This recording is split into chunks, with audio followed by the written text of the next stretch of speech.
Hi all, I have another fascinating game to show you today. Leela against Stockfish in round 16 of the TSEC Season 15 Super Final.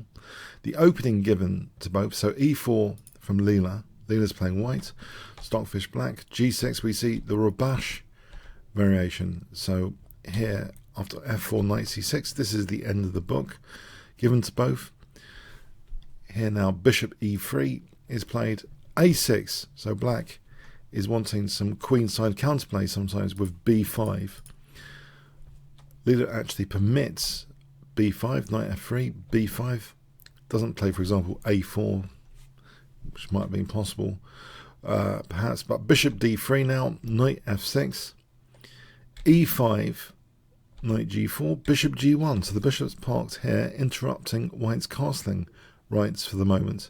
And in fact, this other knight comes aggressively to the 5th rank, so quite aggressive knights here lurking around on the 5th rank from Stockfish. A very unusual looking position in some respects.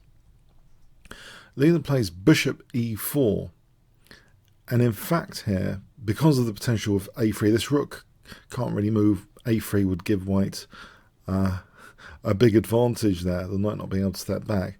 So it actually prompts d5, and now we have bishop d3. And Stockfish grabs that bishop pair. But Leela doesn't take with the queen, takes with the c-pawn. Now normally you might think this is looking a bit strange, this pawn structure, isn't it? And also, isn't there a nice blockade square for black?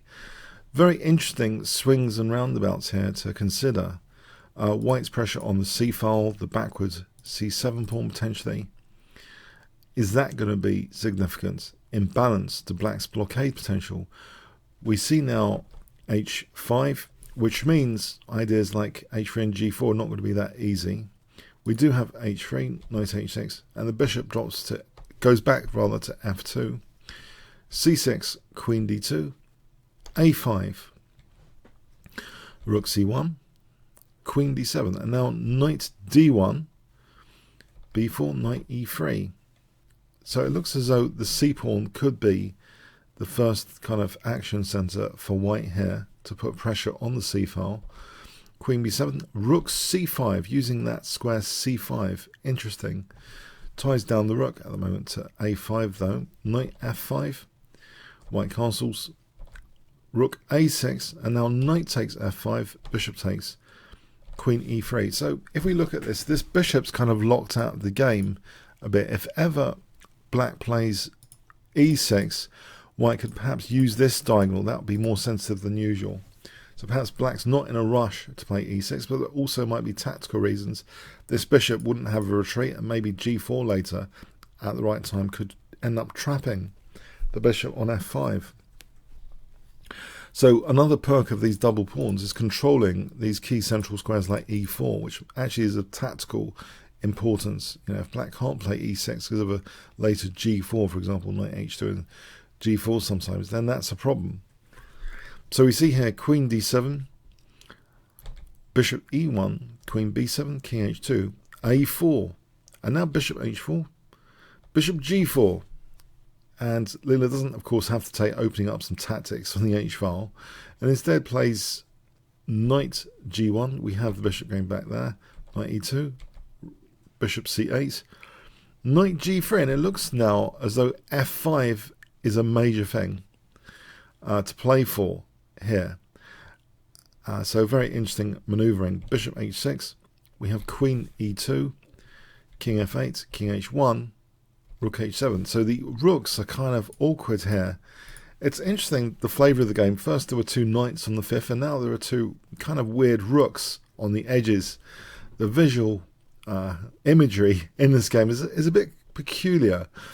Queen e3, rook a8. And we have bishop g5 trying to open up this f-file. Black did oblige with bishop takes g5. If bishop g7, f5 is actually quite dangerous. For example, here, queen f4, and say king g8, queen h4, and building up on f5 is going to be very nice eventually for white. This will be a great position for white. Structurally advantageous. A lot of tactical pressure as well. Very dangerous for black's king.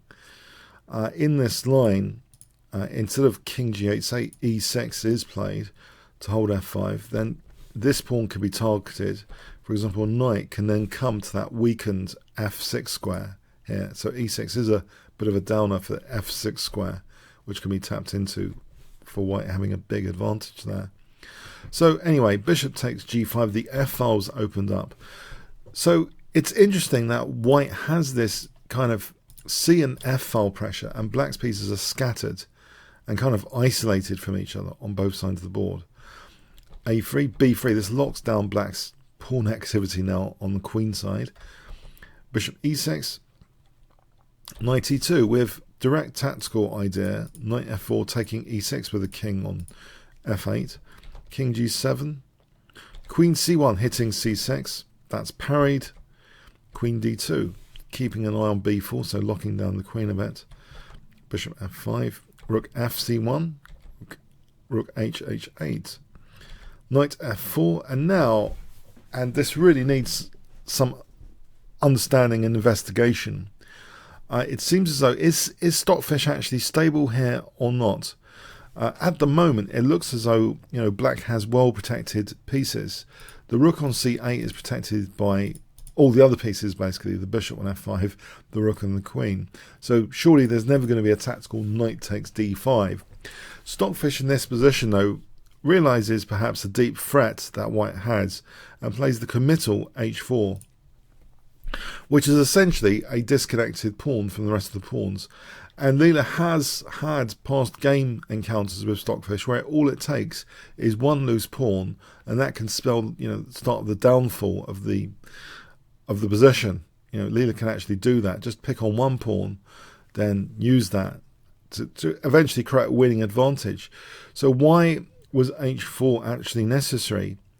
If we look at the move e6 instead, it seems e6 is not so good because it shuts out that bishop from retreat. It makes the bishop a fixed target for g4. White could play like this, for example, and ramp up playing basically g4 to checkmate the bishop like this. So that really is a tactical liability on f5. Now instead of e6, let's say rook h7. Okay, at the moment, again, there's no knight takes d5 because the bishop's holding c8. White can play, though, queen e2 to play e6, which will interrupt the bishop's protection of c8, which will justify the two rooks on the c-file, especially for the concrete knight takes d5. So imagine rook h8, e6, interrupting c8, and here, say, then there's bang, knight takes d5, and even if pawns are just swapped, then white plays for d5, and there's too much pressure on c6. Black's getting dismantled here after protecting the knight, for example. And here, in fact, tactics in certain configurations like this mean that white can play a stunt here with queen takes e7, seemingly leaving the knight hanging, but there's going to be a check, and then rook c8 check actually pin with that pin on the queen wins the queen because there's no other move apart from taking. So the tactics do favour white there. As Fisher said, tactics flow from superior positions. So the position does seem as though after knight f4, it seems as though h4 is being prompted. It's been teased from Stockfish. So there's e6 we've seen as a bad idea. Rook h7, it seems, runs into queen e2. Let's just run with this for one more moment, though. On bishop takes e6, knight takes, this position, again, c6 is under too much pressure. The black pieces are just not very well equipped to handle the perfect kind of pressure scenario white has on that c-file. So all of this was kind of born out of the double pawns in the center, giving that c-file pressure, all of these wonderful opportunities for white. So we have this weakened pawn. So the plan would seem to be to gang up on this pawn later and then push through with h4 and h5, perhaps to try and create an outside protected h pawn instead of black having a pawn on the h file. So knight e2, we have knight g1 manoeuvring potentially to f3. So knight f3 putting pressure on h4. The knight goes over here just for fun, a bit of torture, and then goes back to f3 eventually. So we see some high-level shuffling. Okay, so some eyeing the h4, and now ganging up on h4 to actually win it. The king's quite useful on e2, guarding d3. So knight takes h4 finally. So white now has got a clear plan to aim for h4 soon. So this will be the next sort of plan to aim for. And in fact, white gets ready for this. We have black actually offering the exchange of queens here. If black doesn't do that, say queen g7, then again, because the rooks are they're not really that well coordinated, knight takes e6 works quite well for white with an infiltration on the f file like this with a big advantage. So we see queen h8, a bit grovelly, a pawn down. And now g4 is possible because the knight's holding h3. So white can just play for h4, brings the king up to support h4, h5. So this is starting to look downhill for black. Carefully though, because maybe the g pawns are an issue. So knight g2, rook f2, putting pressure on the f file, c file again. It's like white's orchestrating this on both sides of the board quite well, and we reach. There's a lot of shuffling. So e6 being played here is pretty committal, but it looks as though e6 is going to be played from white if black doesn't voluntarily shut down the bishop. So another move which maybe you wouldn't want to play in the ideal world, but there were concrete threats to parry, and so you have to.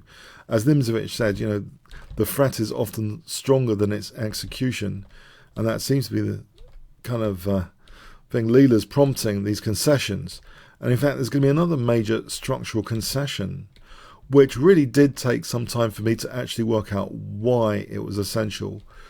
We have coming up black opening up a bit the queen side, because it looks as though white's having some deliberations over playing for like an h5 plan. Well, tactically it's also not that easy. So here, after all this high-level shuffling, we get a critical position at move 109 with c5. And so I'm wondering in particular why this was needed. And I actually used the Houdini engine as well as Stockfish to try and work out why, and I threw in some of my own experiments. If king b7, if we get this position basically, so this is a potential position where, because of the pressure on f7 here, it's okay if black, if we swap g5 for f7. So let's examine king b6, h6, establishing a form pawn. Now here, eventually both Stockfish and Houdini are not really wanting to sack the knight on g6. This might be the way to do it though, because the other way seems just endless at the same level of evaluation. So like fortress, if you don't take on g6, it looks like it's going to be like a fortress.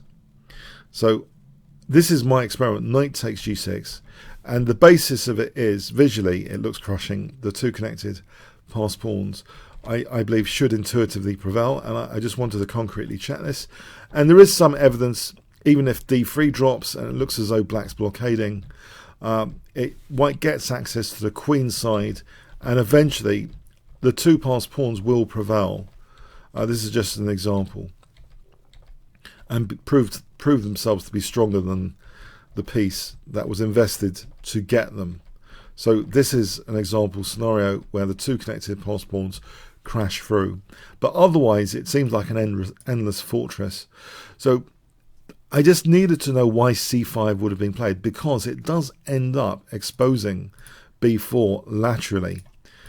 So this is an important ingredient, to have another pawn to torture over this side of the board, and it's facilitated in a way with c5. So very interesting there. So we have d takes, king takes, rook hitting b4 immediately, king b5, rook c1, bishop c6. We have knight e1. with the idea sometimes now of knight c2 and also knight d4, of course, forks king and bishop. So we have king g3 first. In fact, knight f3 threatens knight d4. Bishop drops out of sight of that. Rook c7, rook h8, rook c2, rook c1, rook c5. Rook b4, pinning that bishop to the rook. Unpinning, not unpinning, just hitting the rook, pardon me. Here, well, there's another pin here now. Here, protecting d3. Now rook b4. Yep. Very interesting manoeuvring. b4 now. So this is starting to be critical because a3 is now looked at. By the way, sorry, I think I've just...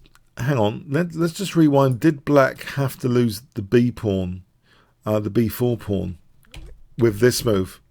Pardon me. If bishop b5 wasn't played, because that was hitting b4, why give up the b pawn?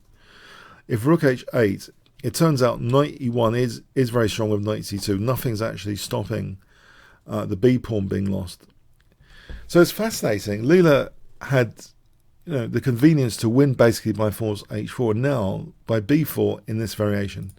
So it was actually just voluntarily given up. This would be a massive advantage.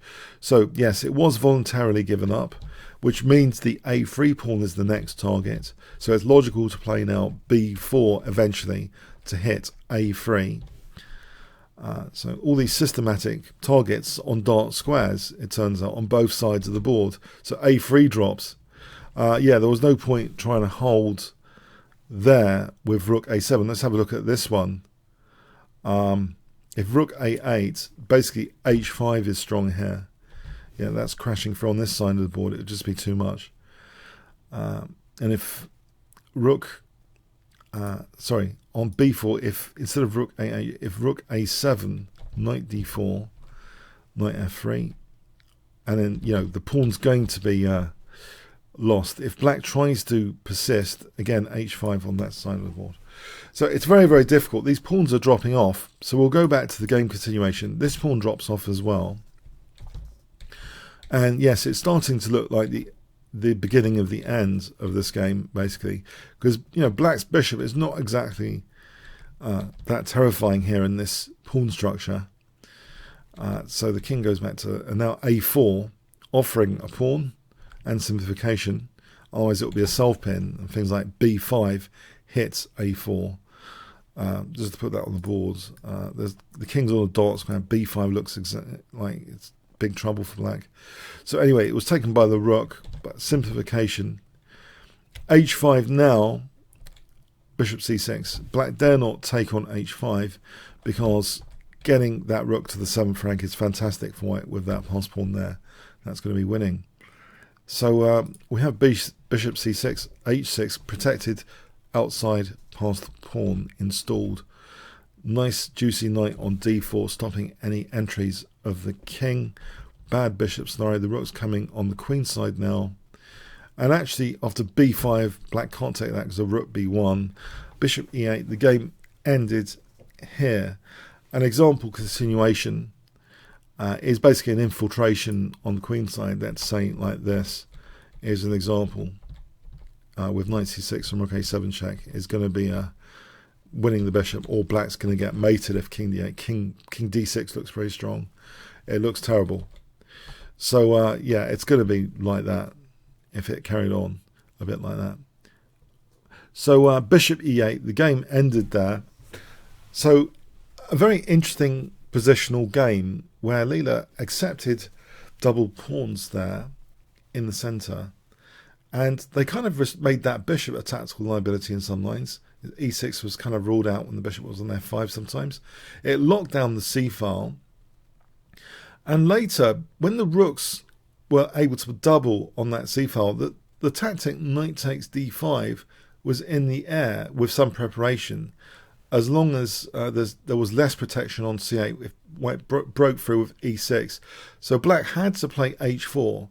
And that was really starting to be concretely the beginning of the end. When that pawn dropped, black's resources tied up on the king side, and then We see again another committal move later, c5.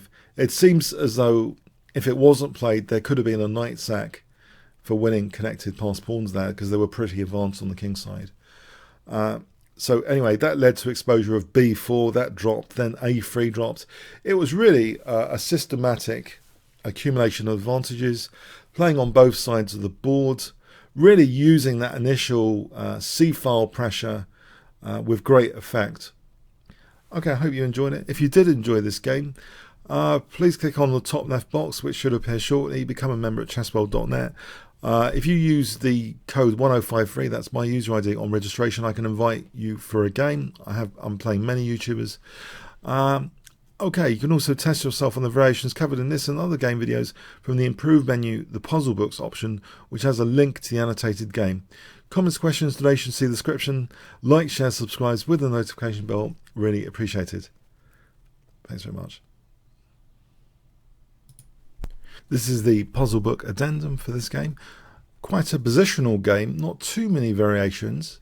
So this is on the improved menu, puzzle books, and you'll see it here. I've emphasized the opening actually on recent ones, so because they all end up saying like A versus B or B versus A, so I might as well, I thought, put the opening and maybe some more story information later to help you pick what you want to be tested on. So let's have a quick look at this, one or two of these. So white to play for a clear advantage here. Was it Queen F3? Because black's weakened that F6 square, and then just perching a knight on F6, I think, is the way to go. As mentioned, white to play for a clear edge here just takes on E6, and it's C6, which is in big trouble, I think. So the positional play really driving this all forward. Here, white to play for a clear advantage, just taking on F7, that's a weakness in the last move. Very simple one there. White to play for a clear advantage here.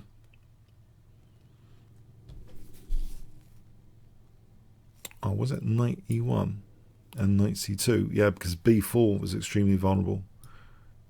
I wonder what take with the knight. Okay, here white to play for a clear advantage. Can we? Oh, knight E1. Let's have a hint. Oh, knight D4. We can play H5 here.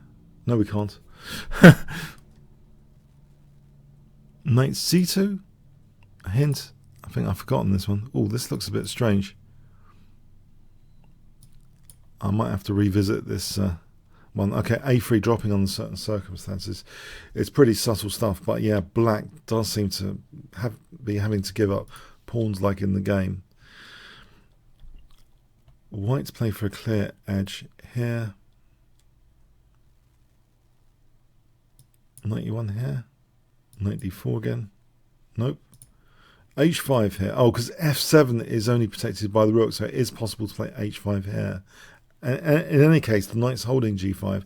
So yeah, this looks like the right place to play H5. Clear advantage. I think we just take here, because definitely, you know, taking, we can just crash through on the 7th rank. G6 looks really strong. Okay, yeah, check out this and other games. Okay. Thanks very much.